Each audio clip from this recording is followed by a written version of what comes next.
नमस्कार दोस्तों, स्वागत है आप सबका भद्रा आईएएस एकेडमी में। आज का डेट है 16 नवंबर एंड करंट अफेयर्स के न्यूज़ एनालिसिस के डिस्कशन में मैं शुभदीप आप सभी का स्वागत करता हूं। चलिए सबसे पहले हम लोग न्यूज़ देख लेते हैं। आसाम ट्रिब्यून से ये लिया गया। यहाँ पर बात की जा रही है इनर लाइन परमिट के बारे में। इनर लाइन परमिट नाउ अभी जो रिसेंटली है ना, न्यूज़ में ये है दैट कुछ ग्रुप्स हैं मेघालय में, so they are demanding that Meghalaya में भी जैसे अरुणाचल प्रदेश, नागालैंड, मणिपुर, मिजोरम, यहाँ पे जैसे इनर लाइन परमिट की सुविधाएं दी गई हैं, वैसे ही मेघालय में भी इनर लाइन परमिट की सुविधाएं दी जाए। क्योंकि अगर मेघालय गवर्नमेंट देख लीजिएगा, मेघालय वहाँ पर स्टेट असेंबली देख लीजिएगा, उन्होंने 2020 में एक बिल पास किया था। इस बिल का नाम था the Meghalaya resident safety and security amendment bill of 2020। Now ये जो बिल है ना, ये कुछ ऐसा ही बिल है जिसमें कुछ ऐसे फैसिलिटीज़ दी जाती है जैसे क्या इनर लाइन परमिट की फैसिलिटीज़ होती है। इनर लाइन परमिट पहले तो होता क्या है वो डिस्कस कर लेते हैं, उसके बाद इसके भीतर आएंगे तब आपको ज़्यादा समझ में आएगा। नाउ इनर लाइन परमिट एक प्रोविज़न है जिसके तहत कोई भी रीजन के जो इंडिजिनस लोग हैं ना, उनको कुछ कुछ स्पेशल राइट्स प्रोटेक्शन दी जाती है। फॉर एग्जांपल, आप अगर अरुणाचल प्रदेश में घुसने चाहो तो आप ऐसे नहीं घुस सकते हो, आपको इनर लाइन परमिट चाहिए, राइट।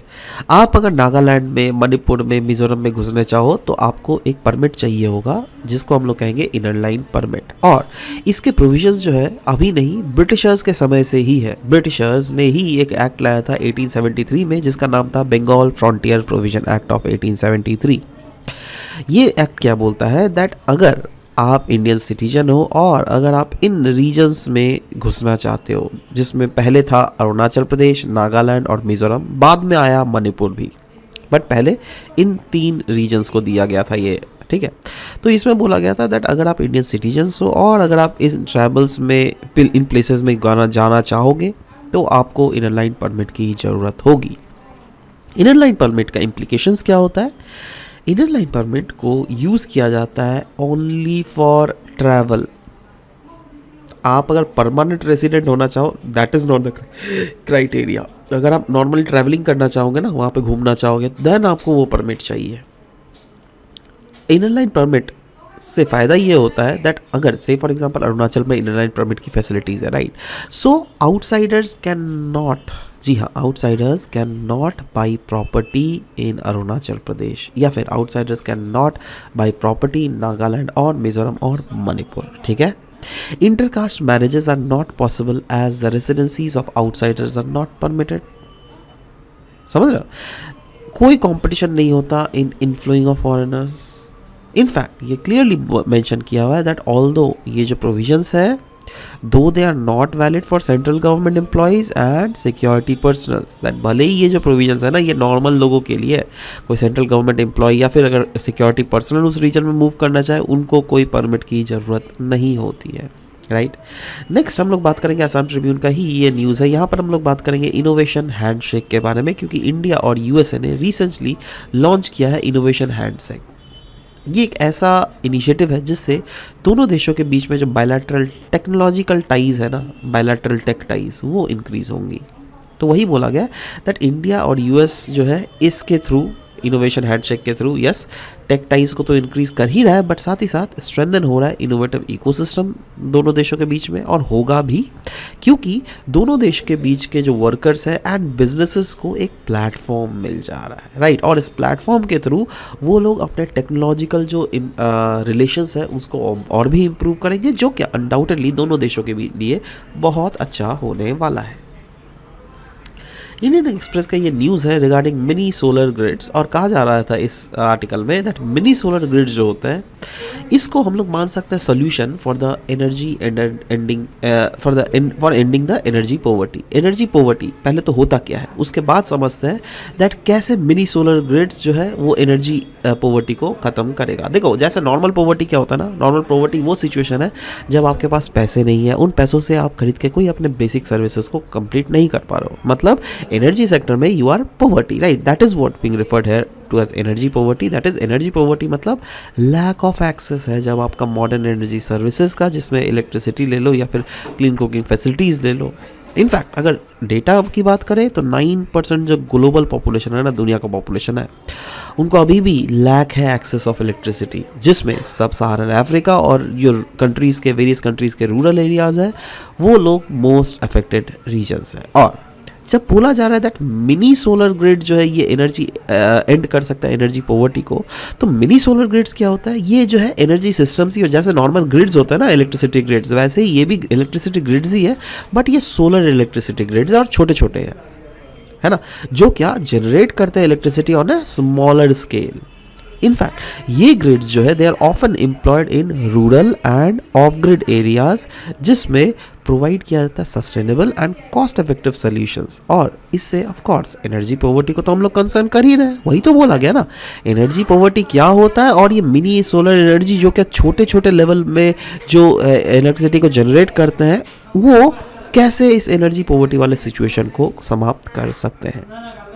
इनफैक्ट वर्ल्ड बैंक का भी जो है ये भी एम है टू फंड 1000 मिनी ग्रिड्स, जिससे ब्रिंग किया जा सके इलेक्ट्रिसिटी टू रफली अराउंड 75% ऑफ ग्लोबल, मतलब जितने भी लोग हैं ना उसमें से भी 75% लोगों के घरों तक इलेक्ट्रिसिटी पहुंचाने का एम है। इनफैक्ट अगर एग्जाम्पल्स मैं कंसिडर करूँ, example of functional mini grids, right, कुछ एग्जाम्पल्स है जैसे इंडिया, नाइजीरिया, कंबोडिया। इनफैक्ट देखो नाइजीरिया में क्या बोला जा रहा है, रफली around 20,000 mini grids are installed अभी तक कर दिया गया है। वैसे ही अगर कंबोडिया में देख लीजिएगा रफली अराउंड 1 मिलियन से भी ज़्यादा कंज्यूमर्स को डिजिटल पावर्ड मिनी ग्रिड्स के फैसिलिटीज़ दी गई हैं। और इंडिया में भी जहाँ तक बात करें, जी हाँ, इंडिया में भी इसकी फैसिलिटीज़ अवेलेबल है, जिसमें बोला जा रहा है रफली अराउंड 700 सोलर मिनी ग्रिड जो है वो ऑपरेट की जाती है बाई प्राइवेट कंपनीज, जो क्या मेनली कहाँ है, UP, Bihar and Jharkhand kind of regions में सिचुएटेड है, राइट। अब बात करेंगे ये मिनी ग्रिड जब बनाया जाता है तो क्यों इसको प्रमोट की जा रही है, क्यों, इसका फ़ायदा क्या क्या है? तो सबसे पहला तो economic and environmental benefits. Economic benefit में अनडाउटेडली ये कॉस्ट बेनिफिट तो इफेक्टिव तो है ही, बट साथ ही साथ ये सस्टेनेबल ऑल्टरनेटिव है to the diesel generated grids, right. So obvious सी बात है दैट कॉस्ट भी कम हो रहा है और साथ ही साथ इन्वायरमेंट फ्रेंडली भी है। और जो फॉसिल फ्यूल्स के ऊपर जो रिलायंस है वो कहीं ना कहीं बहुत हद तक घट रहा है। और इनडायरेक्टली हम लोग ये बोल सकते हैं, अगर उस ऊपर रिलायंस घट रहा है मतलब क्या, हम लोग रिन्यूएबल एनर्जी का इस्तेमाल ज़्यादा से ज़्यादा कर रहे हैं। Yes, absolutely. नेक्स्ट सिग्निफिकेंस बोला गया डिसेंट्रलाइज्ड एनर्जी सिस्टम को लेकर। ना बोला जा रहा है दैट ये जो है ना, मतलब मिनी ग्रिड जो है ये क्लाइमेटिक वल्नरेबल रीजन में भी आप आराम से इसका इंफ्रास्ट्रक्चर सेटअप कर सकते हो, क्योंकि बहुत बड़ा इंफ्रास्ट्रक्चर तो नहीं चाहिए ना आपको। तो भले ही कितना भी क्लाइमेट वल्नरेबल सिचुएशंस हो, लोग अगर वहाँ पर रहते हैं तो लोगों का सर्विस को जो है, लोगों के लिए हम लोग सर्विस आराम से पहुँचा सकते हैं, फ्लेक्सिबल मैनर में, स्केलेबल हम लोग ये सॉल्यूशंस को प्रोवाइड करवा सकते हैं, जिससे वहाँ पर जो कम्युनिटीज़ रिसाइड करती है उनके एनर्जी नीड्स तो पूरे हो ही, और साथ ही साथ वो अपने आप को अडेप्ट कर सके to the situations, right. Next, development accelerator. Now बोला जा रहा है दैट अनडाउटेडली अगर कोई रूरल रीजन था, सोचो पहले जहाँ पर इलेक्ट्रिसिटी अवेलेबल नहीं था, बट अभी अगर वहाँ पर अवेलेबल हो रहा है, इसका मतलब क्या, उस रूरल रीजन में डेवलपमेंट आ रहा है, वहाँ की लोगों की क्वालिटी ऑफ लाइफ इन्हांस हो रही है, वहाँ पर अनडाउटेडली इकोनॉमिक अपॉर्चुनिटी, इलेक्ट्रिसिटी आएगा तो इकोनॉमिक अपॉर्चुनिटीज़ होगा ही। आप सोचो ना, 100 साल बाद पीछे चले जाओ, राइट, तब लोगों के पास क्या इलेक्ट्रिसिटी था, सब घर में तो नहीं था, तो लोग कब काम करते थे, दिन के सूरज के समय ही काम करते थे, बट रात को क्या यही काम होता था, गप्पे लड़ाना, सोना, रात को कोई काम नहीं करता था। बट अभी देखो रात को भी लोग काम करते हैं, क्यों, क्योंकि लोगों को ज़्यादा पैसे कमाने हैं, लोगों को सक्सेसफुल बनना है, राइट। तो अनडाउटेडली मिनी ग्रिड जो है they act as an developmental accelerators as well, क्योंकि अगर एम्प्लॉयमेंट अपॉर्चुनिटीज़ बनेंगी तो of course mobile facilities, irrigation, agro processing, e mobility, what not, क्या क्या फैसिलिटीज़ नहीं आएंगी। अफोर्डेबिलिटी भी होगा क्योंकि कॉस्ट जो है वो भी काफ़ी ज़्यादा घटेगा, और अनडाउटेडली बैटरी के जो कॉस्ट्स है वो भी काफ़ी हद तक रिड्यूस होंगे। Next is 100% electrification in India. In fact सौभाग्य स्कीम, आपको शायद पता होगा, ये गवर्नमेंट का इनिशिएटिव है जिसको डिक्लेयर किया गया था, जिसका एम यही था दैट 100% इलेक्ट्रिसिटीफिकेशन जो है वो हमें करना पड़ेगा। और सस्टेनेबिलिटी, अनडाउटेडली सबको पता है आप लोगों को दैट सोलर एनर्जी एक क्लीन एनर्जी है, ये एक रिन्यूएबल एनर्जी है, और ये कहीं ना कहीं जो ग्रीन हाउस गैस एमिशंस है उसको भी रिड्यूस करने में तो काम आ ही रही है ना। क्योंकि अनडाउटेडली आप पहले क्या इस्तेमाल कर रहे थे, पहले आप फॉसिल फ्यूल्स के ऊपर डिपेंडेंट थे, बट अभी जब मिनी सोलर ग्रिड्स अगर बन जाए तो अनडाउटेडली ये क्या है, दैट ये तो इन्वायरमेंट फ्रेंडली ऑल्टरनेटिव हुआ ना। तो इसीलिए बोला जा रहा है यहाँ पर दैट ये कहीं ना कहीं सस्टेनेबिलिटी को प्रमोट करता हुआ हमको दिख रहा है, राइट। वेरियस गवर्नमेंटल इनिशिएटिव्स जो इस सेक्टर में है वो है International Solar Alliance, National Solar Mission, PM Kusum scheme, one sun one world one grid scheme, solar park scheme, rooftop solar scheme. तो ये वेरियस गवर्नमेंटल स्कीम है जो क्या सोलर से रिलेटेड है, और अनडाउटेडली ये अगर आप बहुत ज़्यादा रेट जैसे one sun one world one grid, right, ये भी इसको भी इस इनिशिएटिव को भी अगर मिनी सोलर ग्रिड से जोड़ा जाए तो अनडाउटेडली है ना हम लोग डिफरेंट पार्ट्स ऑफ इंडिया को आराम से कनेक्ट कर सकते हैं और उसमें एक्सेसिबल मैनर में, अफोर्डेबल मैनर में इलेक्ट्रिसिटी को भी पहुँचा सकते हैं, राइट। तो वही बोला गया what are the way forwards. पहली बात तो बोला जा रहा है दैट पॉलिसी एंड रेगुलेशंस के सेक्टर में हमको काम करना पड़ेगा, दैट इज हमको जो है ना सपोर्टिव पॉलिसीज़ बनानी पड़ेगी, हमको ऐसी पॉलिसीज़ बनानी पड़ेंगी जो कि अट्रैक्ट करेंगे प्राइवेट सेक्टर के इन्वेस्टमेंट को। यही नहीं, इंटीग्रेट करना पड़ेगा और इंसेंटिवाइज करना पड़ेगा। कैसे? देखो, जैसे इलेक्ट्रिफिकेशन एफर्ट्स को हम क्यों ना सोलर कुकिंग के साथ इंटीग्रेट करें, क्यों ना हम लोग इंसेंटिवाइज करें वैसे फाइनेंशियल मॉडल्स को, जैसे ग्रीन बॉन्ड्स हो गया, राइट। से फॉर एग्जांपल आप जैसे हम लोग को बॉन्ड खरीदते हैं ना, बॉन्ड जैसे खरीदते हैं तो क्या हमारा एक्सपेक्टेशन यही तो है ना दैट 5 साल बाद मेरा पैसा डबल हो जाएगा या फिर ऐसा, है ना। तो वैसे ही अगर ग्रीन बॉन्ड्स हो और वो ग्रीन बॉन्ड्स अगर सोलर सेक्टर में इन्वेस्टमेंट के लिए हो तो ये कितना अच्छा ऑल्टरनेटिव है, समझ पा रहे हो। Next is hybrid solution. Hybrid solution की अगर जहाँ तक हम लोग बात करें तो देखो कहीं ना कहीं रिलायंस जो है ना, मतलब कहीं ना कहीं बोला जा रहा है दैट ये जो सोलर एनर्जी है या फिर विंड या फिर biomass, whatever these are renewable sectors of energy, right. अब हाइब्रिड जब सोल्यूशंस है इसका मतलब यही ना बोला जा रहा है दैट रिलायबिलिटी और कॉस्ट में भी बहुत हद तक रिडक्शन होगा, राइट। यही नहीं, डाइवर्स होगा एनर्जी मिक्स, क्योंकि एनर्जी बैलेंस जो है वो काफ़ी ज़्यादा डाइवर्सिफाइड हो जाएगा, राइट। क्योंकि आप सिर्फ और सिर्फ सोलर सेक्टर में तो फोकस नहीं कर रहे हो, you are also focusing on wind, you are also focusing on biomass at the same time, right. Similarly financial support की अगर बात करें, यस प्राइवेट इन्वेस्टमेंट आएगा तो यस ऑफ कोर्स सपोर्ट मिलेगा ही। इंटरनेशनल कोलाबोरेशन एक बहुत इंपॉर्टेंट फैक्टर है, लेकिन क्योंकि ये जो है ना इंटरनेशनल सोलर अलायंस जो है ना, तो उसमें भी अनडाउटेडली उसके साथ अगर इसको इंटीग्रेट करे तो इन्वेस्टमेंट तो और भी इजी तरीके से आ जाएगा और पूरे दुनिया इसमें जो है अपना कोऑर्डिनेट करेगी। तो undoubtedly these are the way forward that are being discussed here, right. Next हम लोग बात करेंगे ministry of housing and urban affairs के द्वारा लॉन्च किया गया एक पोर्टल जिसको हम लोग कहते हैं आईना पोर्टल, AAINA, आईना पोर्टल। इसका वेबसाइट का एड्रेस क्या है, www.aaina.gov.in। नाउ ये पोर्टल इनेबल किसको करता है, अर्बन लोकल बॉडीज़ को, और ये उनको इनेबल करता है दैट वो अगर अपना डेटाज को चाहे, राइट, उसको वॉलंटरी सबमिट कर सकते हैं, जिसमें ऑडिटेड अकाउंट्स का डेटा हो या फिर परफॉर्मेंस मैट्रिक्स का डेटा हो, ठीक है।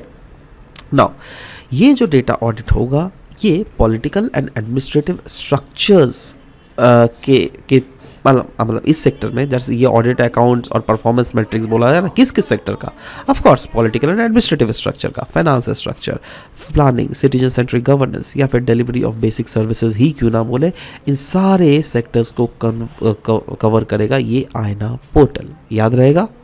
अच्छा, इस पोर्टल का एम क्या है, इस पोर्टल का एम है to promote healthy competition among the urban local bodies. मतलब सोचो आप अर्बन लोकल बॉडी ए में रहते हो, मैं बी में रहता हूँ, ठीक है, कोई थर्ड पर्सन सी में रहता है, राइट। अब आपका डेटा अच्छा है मेरे से और सी से, राइट, तो ऑफ कोर्स मैं तो कोशिश करूँगा ना दैट आपके डेटा से भी मेरा फ्यूचर में वो डेटा अच्छा हो, समझ रहे हो। तो वही ना एक हेल्दी कंपटीशन है। मतलब ये एक टूल, मतलब अगर हम लोग बोल सकते हैं ना दैट ये कोई अर्बन लोकल बॉडीज़ को रैंक नहीं करता है दैट ए का रैंक 1, बी का रैंक 2, सी का रैंक 3, नो, ये कोई रैंक वैंक कुछ नहीं करता। ये एक टूल है जिसके थ्रू आप कंपेयर कर सकते हो सिटीज़ को। अगर आप 2 सिटीज़ या फिर 3 सिटीज़ है उसको कंपेयर कर सकते हो, जिससे 2 सिटीज़ के बीच में जो भी इन सारे सेक्टर्स में जो भी, से फॉर एग्जांपल कोई ए सिटी अगर सब में अच्छा है, right, but B city political और एडमिनिस्ट्रेशन में ही अच्छा है और बाकी प्लानिंग में अच्छा नहीं है, सिटीजन सेंट्रिक गवर्नेंस में अच्छा नहीं है, राइट, तो बी क्या सोचेगी दैट फ्यूचर में प्लानिंग का मॉड्यूल और सिटीजन सेंट्रिक गवर्नेंस जो है इस सेक्टर में काम किया जाए, समझ लो।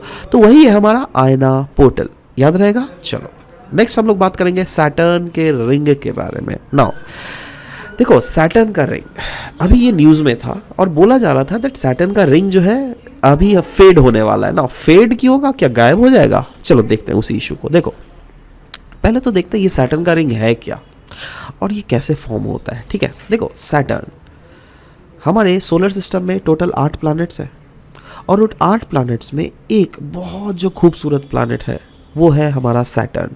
इसकी खूबसूरती हमको समझ में आती है दैट इस प्लैनेट के चारों ओर एक रिंग है और ये रिंग बहुत ज़्यादा खूबसूरत लगता है। Yes, Saturn ring are the vast system of icy particles. ये रिंग में क्या होगा पता है? आईसी पार्टिकल्स है, रॉक्स है और डस्ट है जो क्या इस प्लैनेट को ऑर्बिट कर रहा है चारों तरफ से। और of course these are formed from debris. Debris किसका? कॉमेट या फिर एस्ट्रॉयड का, जो क्या समय के साथ साथ इसके साथ टकराते रहे तो वो टूटते रहा है और फाइनली हमें ये डेब्री के फॉर्म में हमें देखने को मिलता है जो कि चारों तरफ घूमता है ना।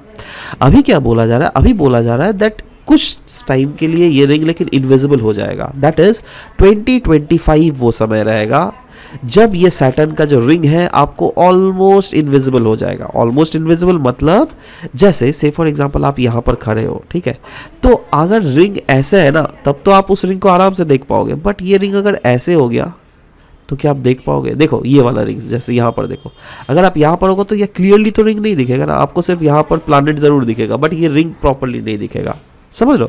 तो यही बोला जा रहा है दैट ये जो फिनोमिना है ना ये अकर करता है। क्यों? क्योंकि रिंग आर सो थिन, बहुत थिन रिंग है। ये जो रिंग है ना ये बहुत ज़्यादा थिन है, उतना ज़्यादा मोटा नहीं है दैट आप प्रॉपरली देख पाओगे। और ये जो फेज़ आता है ना ये वाला फेज़ में ही ये वैनिश हो जाता है क्योंकि हम लोग इसको एज के तरफ से इसको देख रहे हैं, राइट। बट ये क्या बोला गया? It will vanish for few time, some time, फिर से ये ग्रेजुअली रीअपियर भी कर जाएगा। मतलब ऐसा मत सोचो दैट सैटर्न का रिंग बिल्कुल ही गायब हो जाएगा, नहीं रे बाबा। अब अच्छा इसको अगर और भी अच्छे तरीके से समझाए तो देखो आप अगर इस पोजिशन में हो, राइट, है ना, और आप अगर यहाँ से इस सैटर्न को देख रहे हो तो आपको कैसे दिखेगा? ये कुछ ऐसा दिखेगा, पूरा रिंग प्रॉपर्ली दिखेगा। अगर आप यहाँ से देख रहे हो इस सैटर्न को तो आपको क्या दिखेगा? आपको कुछ ऐसा रिंग दिखेगा। बट अगर आपका आंख यहाँ है और यहाँ से इस सैटर्न के रिंग को देख रहे हो तब कैसा दिखेगा? ऐसा दिखेगा ना। तो यही वाला फेज 2025 को आने वाला है, समझ लो बात। अब समझ गए ना? ये अभी तो कोई प्रॉब्लम नहीं है। चलो आगे बढ़ते हैं। Which planet have rings and why do earth does not have ring? ये भी एक क्वेश्चन है जो क्या आप जब भी सोलर सिस्टम पढ़ते हो तब आपको समझ में आता है। तो देखो सोलर सिस्टम में 8 प्लैनेट्स है जिसमें 4 प्लैनेट्स को हम लोग इनर प्लैनेट्स बोलते हैं और या फिर टेरेस्ट्रियल प्लैनेट्स, और बाकी 4 प्लैनेट्स जो क्या आपका एस्ट्रॉयड बेल्ट के बाहर है उसको क्या बोलते हैं? जोवियन प्लैनेट्स, ठीक है ना। ओके चलो अब देखो जोवियन प्लैनेट्स में कौन कौन सा आता है? एक है जुपिटर, दूसरा है सैटर्न, नेक्स्ट है यूरेनस और नेपट्यून, राइट।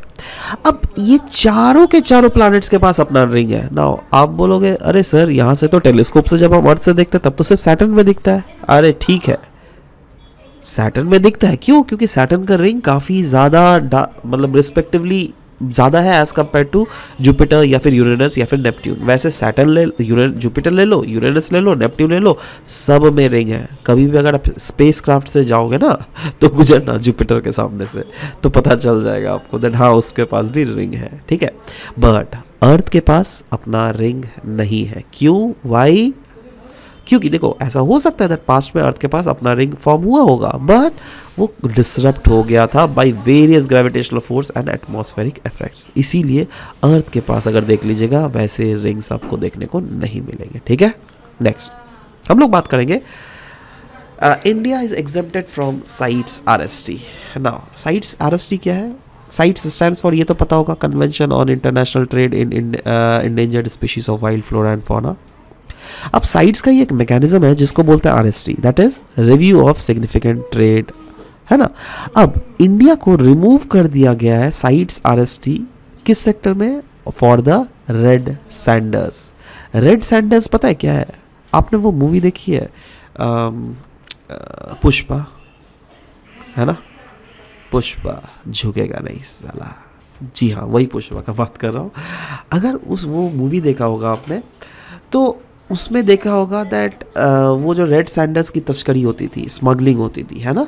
अब देखो क्यों होती थी, क्योंकि साइट्स के प्रोविजंस के अंडर इसमें बहुत सारे रेस्ट्रिक्शंस लगाए हुए थे। इनफैक्ट ये जो साइट्स है that is convention on international trade in endangered species of wild flora and fauna, इसका जो आरएसटी प्रोसेस है ना that is review of significant trade, है ना।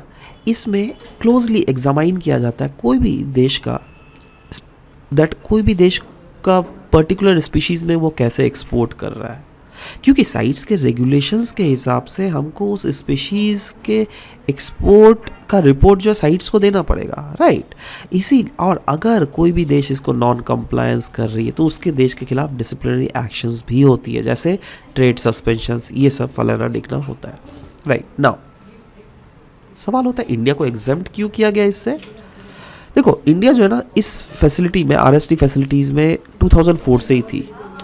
अब अगर एग्जेम्प्ट कर दिया गया है, इससे फार्मर्स जो है इंडिया का उसको बहुत ज़्यादा फ़ायदा मिलेगा, क्योंकि वो लेजिटिमेट ट्रेड कर सकते हैं रेड सैंडर्स का।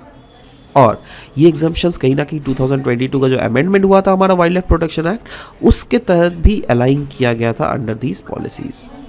और इसके तहत इंडिया का जो स्टेटस है उसको भी कैटेगरी 2 से कैटेगरी 1 स्टेट और by the sites standing committee ये अपलिफ्ट किया गया है, ठीक है। तो these were the informations from the current affairs that we have scene.